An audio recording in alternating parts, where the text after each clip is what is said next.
محسن صاحب اصول ہے، ہڈی کبھی سیدھی نہیں ٹوٹتی.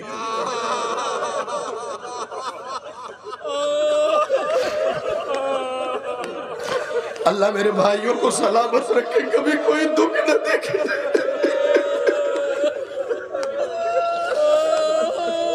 پتہ نہیں جو چیخ مار کے روئے ہیں وہ کیوں روئے ہیں، جو اندر سے گھٹ رہے ہیں وہ کیوں گھٹ رہے ہیں. ہڈیاں کبھی سیدھی نہیں ٹوٹتی، اور پسلی کی ہڈی تو کرو ہوتی ہے، یہ جب ٹوٹتی ہے نا تو نوک نکل جاتا ہے. ارے بعد رسول جب تک زندہ رہی ہڈی پھیپڑوں میں چبھتی رہی.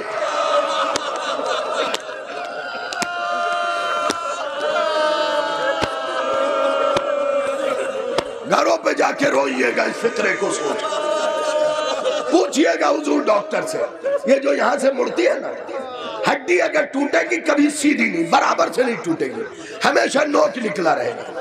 اور پسلی کی ہڈیاں کرو ہوتی ہیں، کرو ہڈی جب ٹوٹتی ہے تو اور نوکدار ہوتی ہے. اللہ عظمت للہ. پیچھے والوں میں نے مصائب پڑھ دیے ہیں. باپ کی شہادت کے بعد سے پسلی کی ہڈی ٹوٹی ہے، آخری سانس تک وہ ہڈی پھیپڑوں میں چبھتی رہی. ارے فاطمہ کا صرف باہر سے بدن زخمی نہیں تھا بلکہ اندر سے بھی فاطمہ زخمی. فاطمہ اندر سے بھی زخمی تھی. جب بی بی چلتی تھی نا، میں قبلہ یہ عوام شاید اس طریقے سے نہ سمجھ سکے، لیکن خواص جو مجلس سننے والے لوگ ہیں، قبلہ اگر ہڈی پیر کی ٹوٹ جائے نا تو چلنا پھرنا محال ہوتا ہے، ہاتھ کی ٹوٹے تو ہلانا محال ہوتا ہے.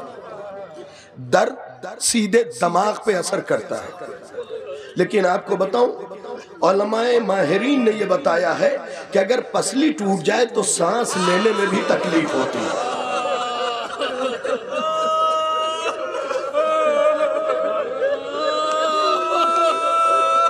میں نے تو سوچا تھا کہ بی بی کی ایک دعا تمہیں بتاؤں گا، بعد میں جسے خواہش ہوگی لے لیجئے گا.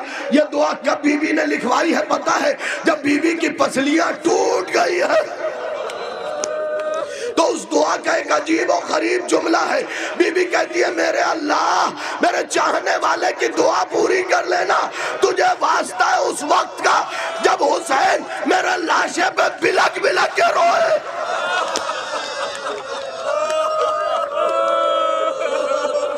اللہ اکبر، اللہ اکبر. مسائل میں کوئی کمی نہیں کرنا چاہتا ہوں، کوئی کمی نہیں کرنا چاہتا ہوں. ہمیشہ میرے بچوں کھل کے رویا کرو، سر و سینہ پیٹا کرو، اس لیے کہ یہ وہ گھرانہ ہے جسے اپنوں پہ رونے نہیں دیا گیا.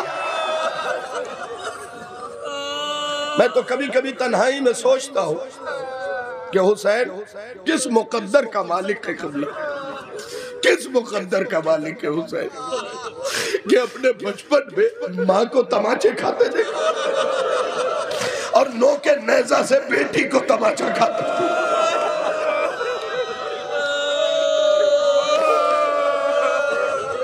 لیجئے ایک روایت اور سمٹ گئی بات. پسلیوں نے اندر سے پھیپڑوں کو زخمی کر دیا.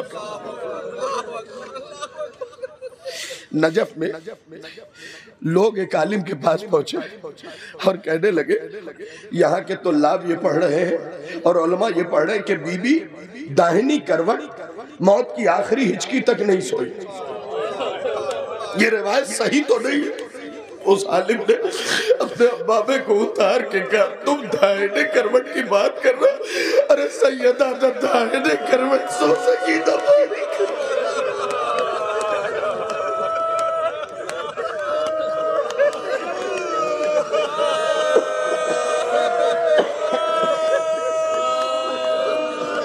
بس آخری 2 منٹ سمیٹ لیا. یہ مصائب جو پڑھنے لگا ہوں نا، یہ خود قاتل نے اپنی زبان سے بیان کیا. جب اس نے فقیر شام کو خط لکھا ہے تو محسن بھائی یہ لکھا اب میں فقیر شام کہہ رہا ہوں، اس نے تو القاباس کے ساتھ لکھا، اس واقعے کے بعد خط لکھا اور اس خط میں لکھتا ہے کہ تجھے پریشان ہونے کی ضرورت نہیں ہے، ہم سب نے مل کے فاطمہ کو بہت مارا ہے۔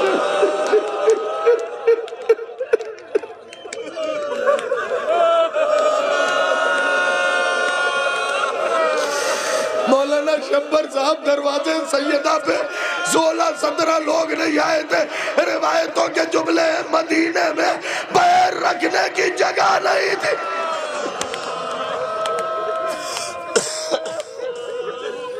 سمٹ گئے۔ ایسا محسوس ہو رہا ہے جیسے محرم کے دوران کی مجلس ہو، اتنا بلک بلک کے آپ رو رہے ہیں۔ لیکن میں ایک جملہ کہتا ہوں، اس جملے کو یاد رکھیے گا، یہ جملہ میری شفاعت کے لیے ہے۔ اے میرے عزاداروں، یہ عاشور سے کم نہیں ہے۔ وہ جو عاشورہ ہے وہ فاطمہ کا عاشورہ ہے، یہ حسین کا عاشورہ حسین کا۔ بس سن لیجئے فقرہ، میں نے سمیٹ لی اپنی باتوں کو۔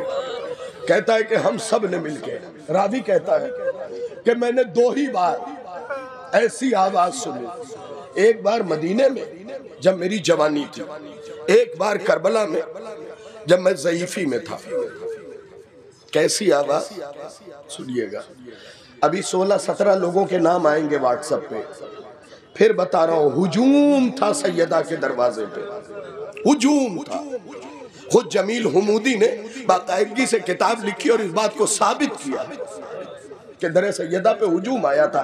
مدینے کی گلیوں میں قدم رکھنے کی جگہ نہیں تھی، تھوڑے لوگ نہیں آئے تھے۔ راوی کہتا ہے کہ میں نے 2 ہی بار اتنی کثرت اور اتنی اونچی میں آواز میں یہ لفظ سنا۔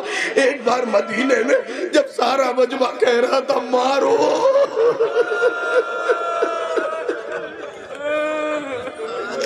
اور ایک بار کربلا میں جب فاطمہ کا بیٹا ارے زین سے زمین پہ آیا، پورا لشکر چلا رہا تھا مارو۔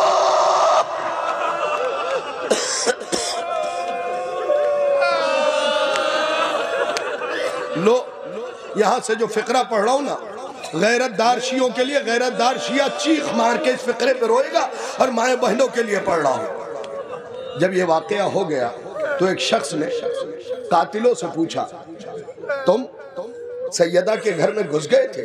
کہاں ہم گھس گئے تھے۔ تم علی کو لے آئے؟ کہاں میں نے علی کے گلے میں رسی باندھی۔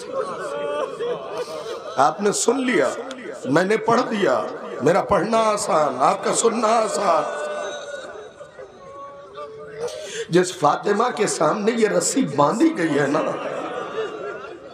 وہ تل تل مری ہے اس میں دیکھ کے۔ فقرہ سن لیجئے گا، رسی باندھی، کہا پھر کیا ہوا؟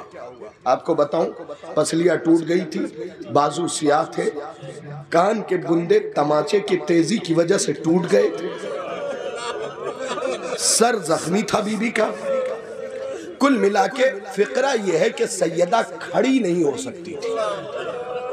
اب سنیے، مصائب اگر سمجھنا چاہتے ہو تو سمجھیے، سیدہ کھڑی نہیں ہو پا رہی تھی، کیونکہ فوری طور پہ محسن کی شہادت واقع ہوئی تھی، کھڑی نہیں ہو پا رہی تھی۔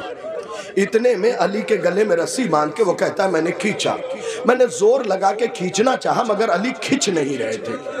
اب جو میں نے پلٹ کے دیکھا تو کیا دیکھا کہ فاطمہ خود کو کوہنی کے بل گھسیٹ کے علی کے پٹکے میں ہاتھ ڈال چکی تھی۔ میری ماں بہنوں، تم نے یہ فقرہ سن لیا، اے عزاداروں یہ فقرہ سن لیا۔ فاطمہ نے پٹکے میں ہاتھ ڈالا ہوا تھا اور آواز دے رہی تھی، میری زندگی میں تم ابو الحسن کو نہیں لے جا سکتے۔